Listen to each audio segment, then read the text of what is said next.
My dear student, हमारे YouTube channel एक शिक्षा निकेतन में आप लोगों का बहुत बहुत स्वागत है। डियर स्टूडेंट, आज हम करेंगे 10वीं कक्षा के संस्कृत का एक महत्वपूर्ण अध्याय है पाटलिपुत्र वैभव, उसका क्वेश्चन आंसर करेंगे ऑब्जेक्टिव का। तो आइए स्टार्ट करते हैं हम अपना सेशन।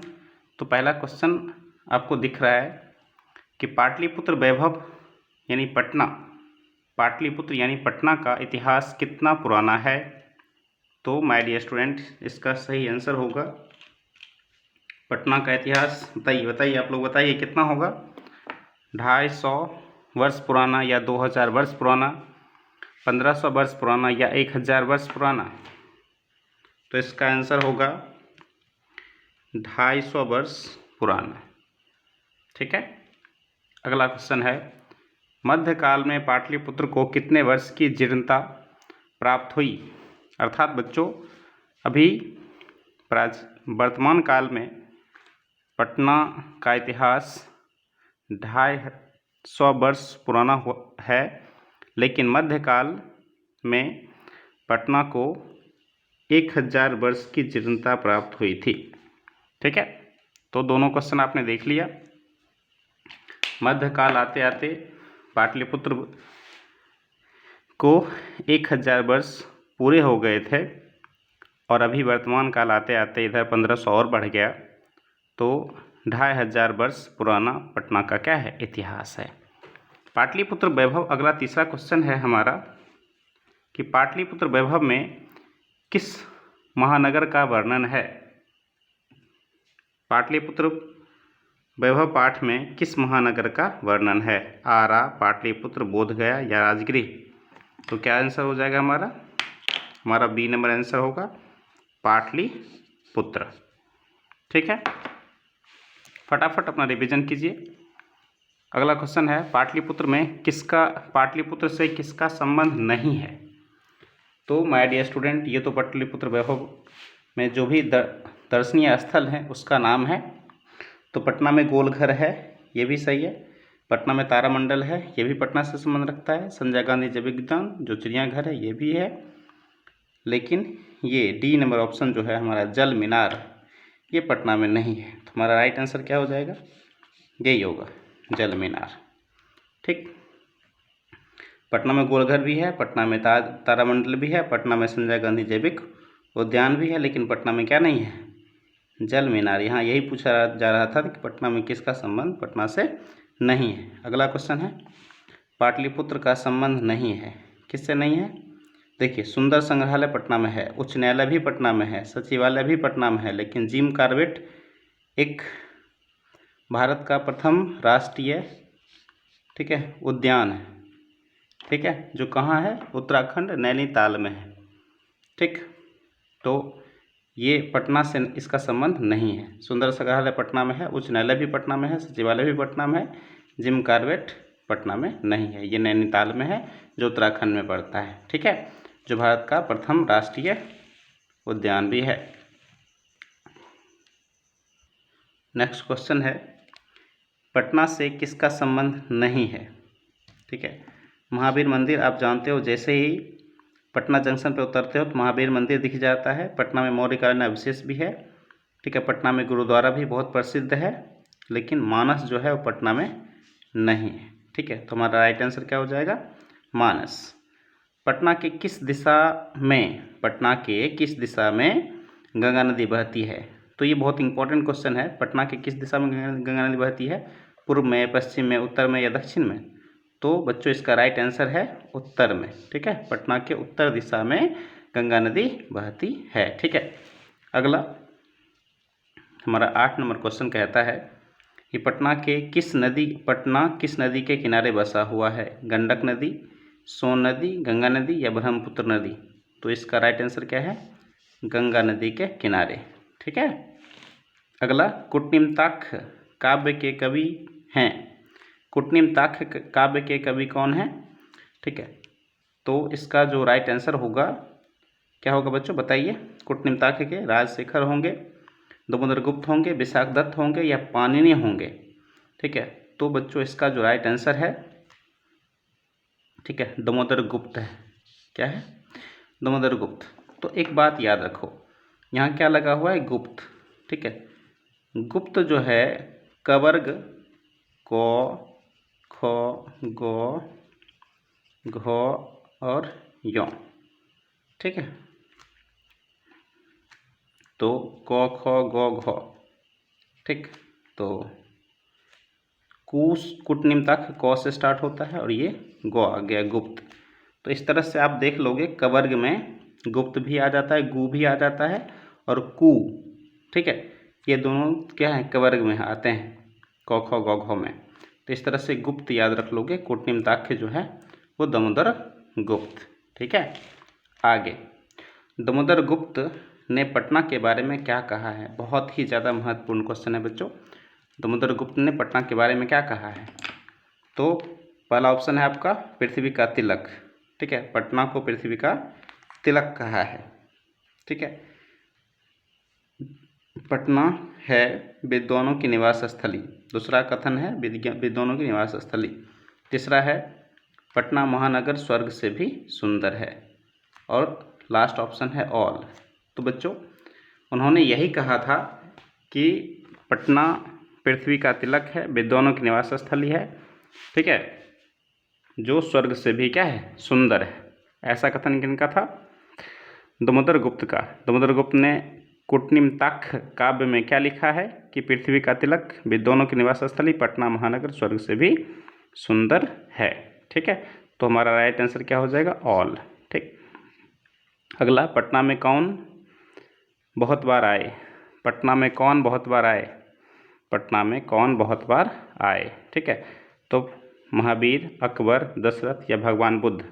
तो बच्चों, पटना में बहुत बार कौन आए, भगवान बुद्ध आए थे, ठीक है। अगला क्वेश्चन है 12 नंबर कि पटना भगवान बुद्ध तपस्या के उपरांत यानी तपस्या के बाद पटना के बारे में क्या भविष्यवाणी किया। भगवान बुद्ध जब पटना के तपस्या के बाद पाटलिपुत्र आए थे, कब आए थे, तपस्या के बाद, ठीक है। तो पटना के बारे में क्या उन्होंने कहा था, पहला ऑप्शन है आपका कि पाटलिग्राम। अच्छा, एक इम्पॉर्टेंट क्वेश्चन है कि जिस वक्त भगवान बुद्ध पटना आए थे यानी बुद्ध काल में, ठीक है, भगवान बुद्ध थे, तो उसका उनका ये काल क्या कहलाएगा, बुद्ध काल। तो बुद्ध काल में पटना का नाम क्या था, पाटलिग्राम, ठीक है। क्या नाम था, पाटलिग्राम, याद रखो। पाटलिपुत्र भी है, तो पाटलिपुत्र और पाटलिग्राम में कंफ्यूज नहीं होना है, ठीक है। क्या था, पाटलिग्राम, ठीक है। तो पाटलिग्राम आगे चलकर क्या होगा, महानगर बनेगा, बुद्ध काल की बात है बच्चों, ठीक है। पारस्परिक कलह से आक्रांत रहेगा, बाढ़ एवं अग्निकांड से क्या रहेगा, आक्रांत रहेगा, या इनमें से सभी, ठीक है। तो ये आंसर क्या होगा, इनमें से सभी हो जाएगा, ठीक है। भगवान बुद्ध ने पटना के बारे में कहा था, ये जो पाटलिग्राम है आगे चल कर महानगर तो बन जाएगा, लेकिन पारस्परिक कलह यानी आपस में वाद विवाद, वहाँ लड़ाई दंगा फसाद ये सब होते रहेंगे, और साथ ही साथ यह, ठीक है, अग्निकांड और बाढ़ से सदैव क्या रहेगा, ग्रसित रहेगा, प्रभावित रहेगा। देखते हो आए दिन कोसी नदी की वजह से, ठीक है, वहाँ बाढ़ आ जाता है, ठीक है। तो कोसी नदी को हम क्या कहते हैं, बिहार का अशोक नदी भी कहते हैं, और बहुत सारी फैक्ट्रियाँ हैं, ठीक है, पेट्रोल वगैरह वहाँ पे ना, देखते हो बराबर क्या होता है, वहाँ पे आग लगते रहता है, ठीक है। तो उनका जो भविष्यवाणी, भगवान बुद्ध तपस्या के बाद पटना जब आए थे तो उसी समय पटना का नाम पाटलिग्राम हुआ करता था। उन्होंने कहा था कि यह जो पाटलिपुत्र ग्राम है आगे चलकर महानगर तो बन जाएगा, लेकिन पारस्परिक कलह, अग्निकांड और बाढ़ से सदैव क्या रहेगा, प्रभावित रहेगा, ठीक है। तो ये आंसर जो हो जाएगा हमारा ऑल हो जाएगा, ठीक। बुद्ध काल में पटना का नाम क्या था, ठीक है, अभी ही बताया मैंने। बुद्ध काल में देखो, पाटलिपुत्र, पाटलिग्राम, कुसुमपुर या पुष्पपुर था। तो आपका राइट आंसर क्या होगा, पाटलिग्राम, ठीक। आगे, चंद्रगुप्त मौर्य के शासनकाल में पटना महानगर की शोभा और रक्षा व्यवस्था कैसी थी, ठीक है। चंद्रगुप्त मौर्य के शासनकाल में, ठीक है, तो देखो मौर्य, मौर्य का लास्ट जो वर्ड है, ठीक है, वो क्या है, यौ है, और चंद्रगुप्त मौर्य के शासनकाल में क्या हो जाएगा, समृद्ध अत्युत्तम, दयनीय या ऑल। तो इसका राइट आंसर जो होगा चंद्रगुप्त मौर्य के शासनकाल में उत्कृष्ट याद रख लोगे या अति उत्तम याद रख लोगे। ठीक है, यहाँ पे एक चीज़ ध्यान देने योग्य है कि राजा अशोक के समय में होगा, तो अशोक में 100 वर्ड आ रहा है, अशोक में 100 वर्ड आ रहा है, तो समृद्ध आंसर होगा। तो दो ही राजा का वर्णन है आपके चैप्टर में। ठीक है, तो चंद्रगुप्त मौर्य आएगा तो अति उत्तम याद रखना, और अशोक आएगा तो समृद्ध याद रखना। ठीक है, आगे यूनान के राजदूत मेगास्थनीज ने पटना के बारे में क्या लिखा है? यूनान के राजदूत कौन थे? मेगास्थनीज। ये भी पूछा जाता है कि यूनान के राजदूत कौन थे। ठीक है, तो मेगास्थनीज। ठीक है, उन्होंने पटना के बारे में क्या लिखा है? ठीक है, उन्होंने संस्मरण लिखा है, अपनी यादें जो होता है ना, उसको उन्होंने साझा किया था। ठीक है, तो उसको हम बोलते हैं संस्मरण। ठीक है, तो संस्मरण में उन्होंने क्या लिखा था? उसमें लिखा था उन्होंने, अगला क्वेश्चन देखिए 16 नंबर, उन्होंने लिखा था कि पटना महानगर की शोभा दर्शनीय थी और अशोक के समय में पटना अधिक समृद्ध था। बताया मैंने कि समृद्ध में 100 आता है, अशोक में भी क्या आता है? 100 आता है। तो इसका राइट आंसर जो हो जाएगा सी होगा, ए और बी दोनों। ये दोनों के दोनों ऑप्शन क्या हैं? सही हैं। ठीक है, पटना महानगर की शोभा क्या थी? राजा अशोक के समय में दर्शनीय थी। ऐसा कौन बता रहे हैं? ये मेगास्थनीज बता रहे हैं। ठीक है, उसके बाद अशोक के समय में पटना अधिक समृद्ध था। ये दोनों कथन जो है वो सही है, और यह कथन किसका है?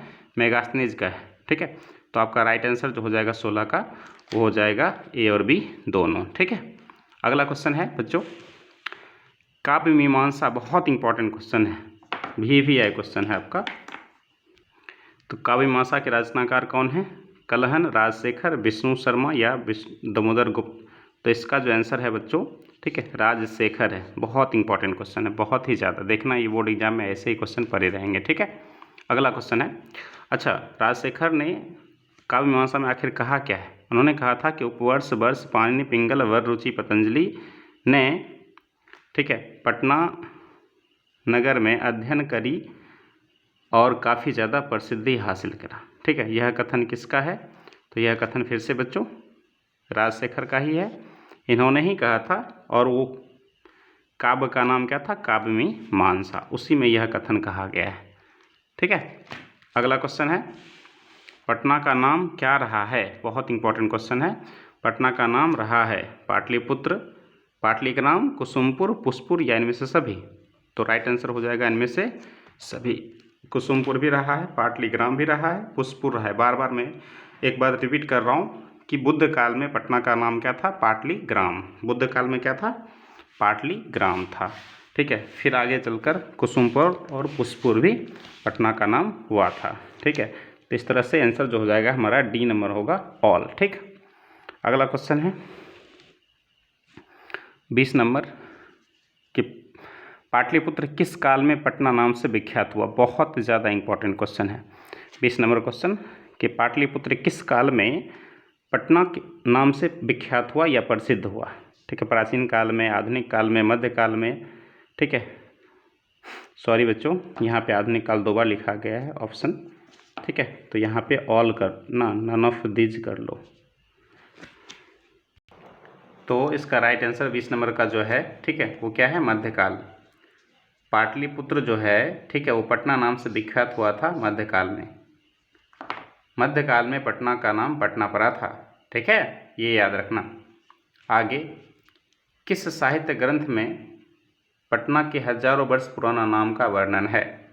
ठीक है, हिंदी साहित्य, संस्कृत साहित्य, मुद्राक्षस या कादम्बरी। तो ये क्वेश्चन बार बार रिपीट हुआ है, बिहार बोर्ड एग्जाम में पूछा गया है। तो इसका राइट आंसर जो है वो मुद्राक्षस है। ठीक है, किस साहित्य ग्रंथ में पटना के हजारों वर्ष पुराना नाम का क्या है? वर्णन है। ठीक है, तो ये है मुद्राक्षस। क्या है? मुद्राक्षस। हमारा 22 नंबर क्वेश्चन है कि मेगास्थनीज जो यूनान के राजदूत थे, उनकी रचना क्या है? ठीक है, तो ये क्वेश्चन जो है इसका राइट आंसर होगा, ठीक है, इंडिका। क्या होगा? इंडिका। याद रखना कि मेगास्थनीज जो कहाँ के थे? यूनान के राजदूत थे। उनकी एक पुस्तक है, उनकी एक रचना है जिनका नाम क्या है? इंडिका है। ठीक है, आगे पाटलिपुत्र किस प्रांत यानी राज्य की राजधानी है? ठीक है, तो ये क्वेश्चन आप लोगों को बताने की जरूरत है नहीं। हम बिहार में रहते हैं और बिहार की राजधानी क्या है? पाटलिपुत्र यानी पटना है। ठीक है, पाटलिपुत्र का ही नाम क्या है? पटना पड़ा है, इसलिए कंफ्यूज नहीं होना है कि पाटलिपुत्र किस प्रांत की राजधानी है। ठीक है, आगे अंग्रेज के शासनकाल में पटना का क्या हुआ? लूट हुआ, विकास हुआ, दोनों हुआ, इनमें से कोई नहीं। ठीक है बच्चों, पटना अंग्रेज के शासनकाल में पटना का काफ़ी क्या हुआ? विकास हुआ था। ठीक है, चूँकि वो वहाँ पे अपना डेरा डाले हुए थे, वहाँ से ही पूरे बिहार में पूरे ठीक है हर क्षेत्र में क्या करता था, वहाँ से शासन व्यवस्था चलाता था अंग्रेज लोग। तो वहाँ पे वो अपना अड्डा डाले हुए था। ठीक है, तो जहाँ पे लोग रहते हैं वहाँ क्या करते हैं, उस जगह को काफ़ी विकसित करके रखते हैं ताकि उनको सारी सुविधाएं वहाँ पे उपलब्ध हो। ठीक है, तो अंग्रेज के शासनकाल में पटना का काफ़ी विकास हुआ था। ठीक, आगे परिभूत पुरंदरम की संज्ञा किसे दी गई है? ठीक है, चारों तरफ सुंदर ही सुंदर। ठीक है, परिभूत पुरंदरम की संज्ञा पाटलिपुत्र नगर को दी गई है। ये भी क्वेश्चन बिहार बोर्ड पूछा गया है बिहार बोर्ड में। ठीक है, तो इसको याद रखोगे। आगे सरस्वती का कुल गृह, सरस्वती का आवास, सरस्वती का निवास स्थान किसे कहा गया है? ठीक है, भागलपुर को कहा गया, ठीक है, नालंदा को कहा गया, दरभंगा को कहा गया, या फिर पाटलिपुत्र को कहा गया।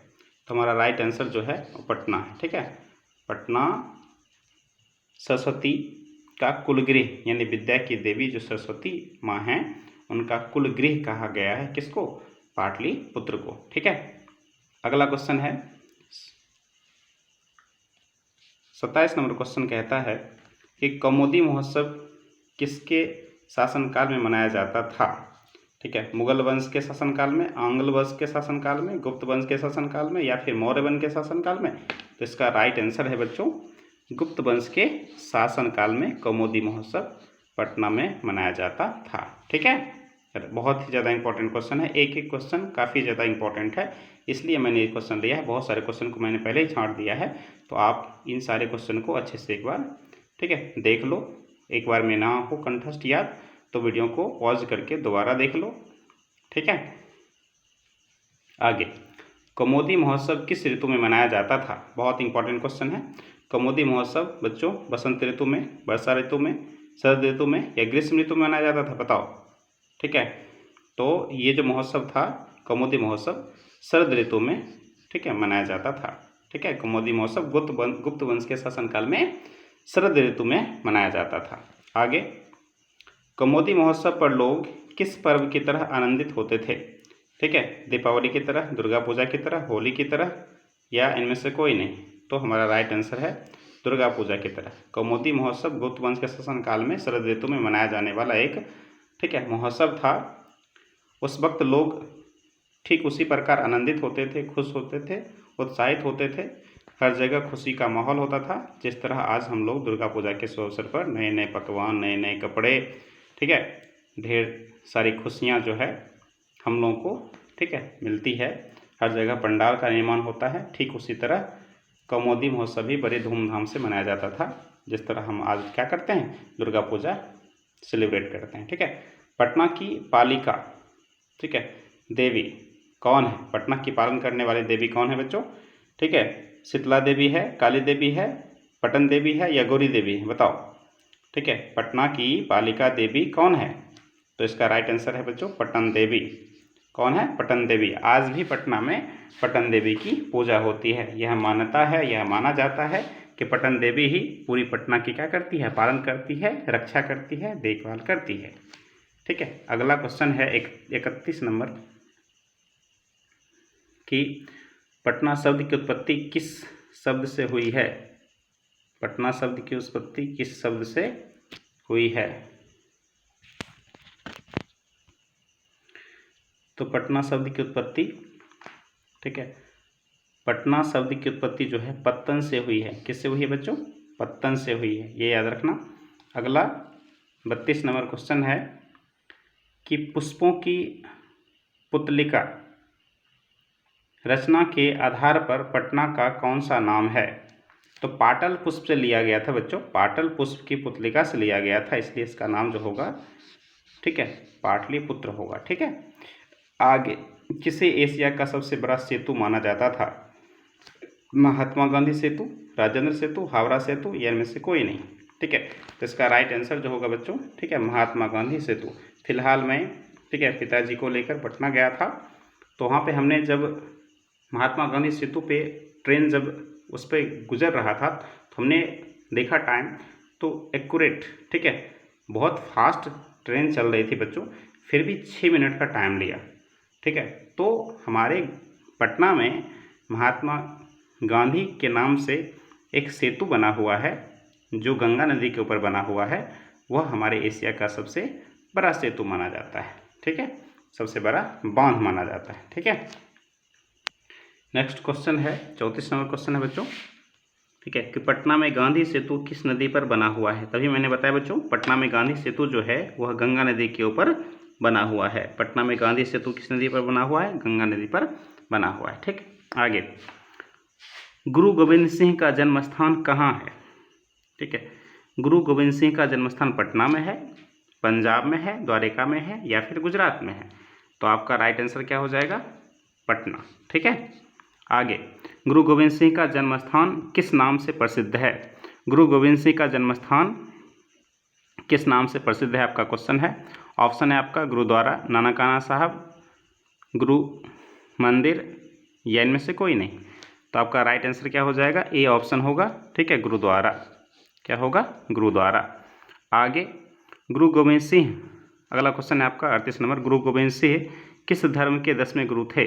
हिंदू धर्म के थे, आपका ऑप्शन है हिंदू धर्म के थे, इस्लाम धर्म के थे, सिख धर्म के थे, या फिर ईसाई धर्म के थे? तो आपका राइट आंसर सी जाएगा, सिख धर्म के थे। ठीक है, आगे 38 नंबर क्वेश्चन है, किस काल में पटना का जीर्णोद्धार हुआ? आपका ऑप्शन है आधुनिक काल में, प्राचीन काल में, मध्यकाल में, या इनमें से सभी? तो आपका राइट आंसर हो जाएगा इनमें, ये मध्यकाल में। किस में हो जाएगा? मध्यकाल में। ठीक है, पटना का जीर्णोद्धार हुआ था।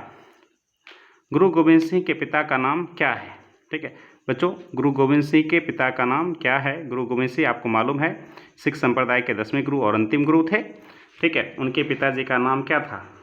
ठीक है, तो आपका ऑप्शन है तेग बहादुर, गुरु अर्जुन सिंह, गुरु अर्जुन देव, या इनमें से कोई नहीं। ठीक है, तो आपका राइट आंसर जो है वह तेग बहादुर सिंह है।